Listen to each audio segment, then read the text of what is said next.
एक तीर एक कमान, एक तीर एक कमान। अभी तो ये अंग्रेजी है। आरक्षण हमारी आइडेंटिटी, हमारे पूर्वजों के संघर्षों की वजह से आरक्षण मिला है। आरक्षण किसी भाजपा या कांग्रेस ने नहीं दिया है। कांग्रेस वाला भी कही अमी आज बीजेपी वाला कही अमी आज 1995 में कही, और बापड़े हमारे समाज ना डोहा बापड़ा नहीं हमसे बोला पड़ा ये मानी ली हासू। आरक्षण इन महापुरुषों की वजह से मिला है। अगर ये शहीद नहीं हुए होते तो हमको आरक्षण नहीं मिलता। तो धर्म की लड़ाई नहीं है। आदिवासी समुदाय न हिंदू है, न ईसाई है, न जैन है, न मुस्लिम है। आदिवासी आदिवासी है, और आदिवासी के अंदर जितनी ताकत है वो किसी भी धर्म में ताकत नहीं है। जयपाल सिंह मुंडा ने कहा था संविधान सभा के अंदर, जब संविधान निर्माण हो रहा था तो गणतंत्र की बात आई, लोकतंत्र की बात आई, आदिवासी क्षेत्र के लेकर चर्चा हुई। तो जयपाल सिंह मुंडा ने पूरी सभा में कहा कि आदिवासियों को गणतंत्र सिखाने की जरूरत नहीं है, वो हजारों सालों से गणतांत्रिक व्यवस्था जीता हुआ आया है। ये जयपाल सिंह मुंडा ने बोला था। जयपाल सिंह मुंडा ने कहा था संविधान सभा के अंदर, अगर गणतंत्र को मजबूत बनाना है, लोकतंत्र को मजबूत बनाना है तो आदिवासी समाज की गण व्यवस्था, पालवी व्यवस्था, गमिति व्यवस्था को अपनाओ तो ये देश का संविधान मजबूत बनेगा। जयपाल सिंह मुंडा ने कहा था। तो हम भी बाबूलाल जी और मन्नालाल जी, अरे मन्नालाल जी, आपको आदिवासी समाज को धर्म सिखाने की जरूरत नहीं है। आदिवासी समुदाय बहुत बड़ा धार्मिक समुदाय है। हमारे जो व्यवस्था, हमारी जो परंपरा, हमारे जो संस्कृति, हमारे पूजा पद्धति, हमारे देव डेरे, हमारे कुल मताई, हमारे पितृ देवता इतने हैं कि उसके सामने सारे धर्म फेल हो जाएंगे। होंगे कि नहीं होंगे? इसलिए चिंता करने की जरूरत नहीं है। आज देश के अंदर मन्नालाल जी कह रहे हैं कि ये आदिवासी जंगल उजाड़ रहे थे। देश के इतिहास में आदिवासी समुदाय जहां बचा है वहीं जंगल बचा हुआ है। ये इतिहास है आज तक का। जहां आदिवासी जिंदा है, आज जहां आदिवासी रह रहा है वही जंगल बचा हुआ है। और कह रहे हैं आदिवासी समाज पे कह रहे आदिवासी जंगल उजाड़ रहे।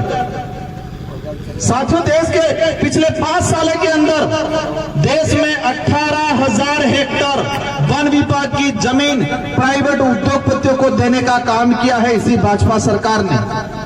टाइगर प्रोजेक्ट के नाम से पिछले 5 सालों के अंदर ऑन रिकॉर्ड 5 लाख आदिवासियों को विस्थापित किया। 5 लाख आदिवासियों को। ये कोई बड़ी बात नहीं है। अब ऑन रिकॉर्ड 5 लाख आदिवासी, तो ऑफ रिकॉर्ड कितने होंगे? इसलिए जो अत्याचार हुआ है देश के अंदर, साथियों एक बात समझना, ये लड़ाई राजकुमार अकेले की नहीं है। ये लड़ाई चुनाव लड़ने की भी नहीं है। ये लड़ाई एमपी एमएलए बनाने की भी नहीं है। ये लड़ाई हमारी सच्चाई, हमारे अधिकारों को जानने की लड़ाई है और आने वाली पीढ़ी की सुरक्षा करने की लड़ाई है। आज हमें परेशानियां झेलनी पड़ रही है। पता है आज एक सांसद 3 विधायक खड़े, लेकिन प्रशासन मौन बैठा हुआ है। हमें पता है हमें कोई तकलीफ नहीं है, क्योंकि हमें सत्ता की लड़ाई लड़ ही नहीं रहे। हम तो स्वाभिमान और हमारे अधिकारों की लड़ाई लड़ रहे हैं, और उसको लड़ते लड़ते सत्ता की लड़ाई अपने आप लड़ लेंगे हम। इसकी चिंता करने की जरूरत नहीं है। इन्हीं शब्दों के साथ आप सबने मेरी बात को सुना, समझा और उसको अपने जीवन में, अपने गांवों में अमल में लाओगे, ये मैं उम्मीद करता हूं। सेकंड चीज, ये लोग धर्म के नाम से भड़का रहे हैं, जिसको ये देश का संविधान स्वतंत्रता देता है कि जिस आदमी को जो धर्म अपनाना वो अपना सकता है। लेकिन हम कहते हैं कि आदिवासी अपने आप बहुत बड़ा धार्मिक है।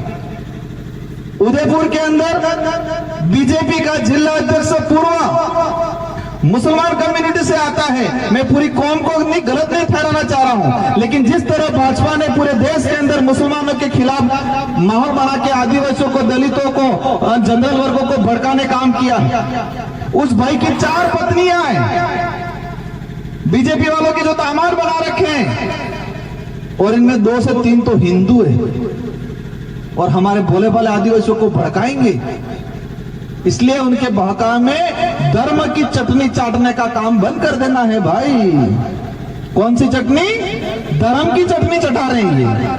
हमको अधिकार चाहिए, हमको शिक्षा चाहिए, हमको रोजगार चाहिए, धर्म की चटनी हमको नहीं चाटनी है। और मन्नालाल जी, बाबूलाल जी, तुम जो धर्म की चटनी वाला चम्मच लेके जो घूम रहे हो, तुम चिंता मत करो, ये चटनी कोई चाटने वाला नहीं है, पढ़ा लिखा युवा नहीं चाटेगा।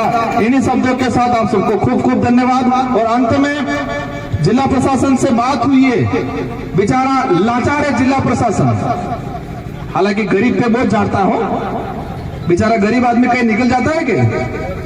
तो पुलिस की लाठी गरीब को देके उठती है, अमीर को देख के, नेता को देख के नहीं उठती है, सत्ता को देख के नहीं उठती है, न्याय या अन्याय को देख के पुलिस की लाठी नहीं उठ रही है यहाँ पर।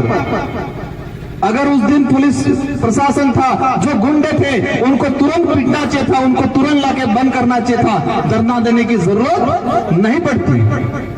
लेकिन क्या करें, बेचारे लाचार हैं।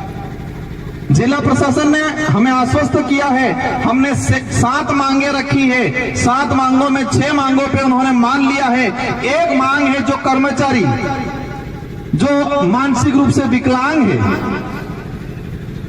एक कर्मचारी जो मानसिक रूप से विकलांग है, आप किसी भी पार्टी को मानो, आप बीजेपी या कांग्रेस किसी को भी मानो, हमें कोई दिक्कत नहीं है, लेकिन आप मानसिक रूप से विकलांग होके किसी को मानते हो और हमारे भाइयों पे मानसिक रूप से विकलांग होके हमारे भाइयों पे पागलपन जैसी हरकत करते हो तो हम विरोध करेंगे।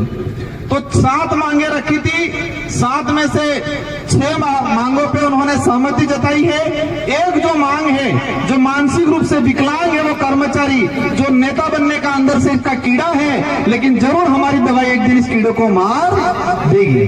जिला प्रशासन ने कहा है उस पर अभी कार्रवाई नहीं करेंगे। तो हमारा कमेटी का तय हुआ है कि हम 5 दिन का अल्टीमेटम दे रहे हैं। अगर 5 दिन के अंदर, 5 दिन तो ले लिया उन्होंने, 5 दिन का अल्टीमेटम दे रहे हैं। जो मन्नालाल रावत यहाँ के सांसद हैं, उनके द्वारा आदिवासियों को घर जलाने की बात की है, उस पर मुकदमा नहीं होता है। सेकंड नंबर, वो कर्मचारी को निलंबन नहीं किया जाता है। तो 5 दिन बाद दोबारा जिला मुख्यालय सलूमबर, उदयपुर, बांसवाड़ा, डूंगरपुर सभी जिला मुख्यालयों पे आंदोलन किया जाएगा और दोबारा धरना दिया जाएगा। ये आज का फाइनल अपना हमारी कमेटी का डिसीजन हुआ है। आज थावरचंद जी को हमने जैसे जैसे उनको मनाया है कि कैसे भी करके आज आप उठ जाओ और 5 दिन के बाद अगर आपकी जो मांग है उसको पूरा नहीं करते हैं तो 5 दिन बाद दोबारा नए तरीके से धरना दिया जाएगा। और फिर भी प्रशासन नहीं करता है तो कोई दिक्कत नहीं, चुनाव के दौरान आपका जो राजनीतिक कीड़ा है उसको हम दवाई के माध्यम से आराम से उसको सुलाने का काम करेंगे। इन्हीं शब्दों के साथ मेरे वडील, मेरी माता बहनें, हमारे जनप्रतिनिधि, कार्यकर्ता और हमारे रोड पे भी जितने माता बहनें हैं, आप सबने सुना, इसी बात को बहुत बहुत धन्यवाद। आप सबको जय जोहार। एक तीर एक कमान, एक तीर एक कमान, अभी तो ये अंगड़ाई है। इन्हीं शब्दों के साथ आप सबको खूब खूब धन्यवाद। और थावरचंद जी आभार देंगे, उसको आपको सुनना है। खूब खूब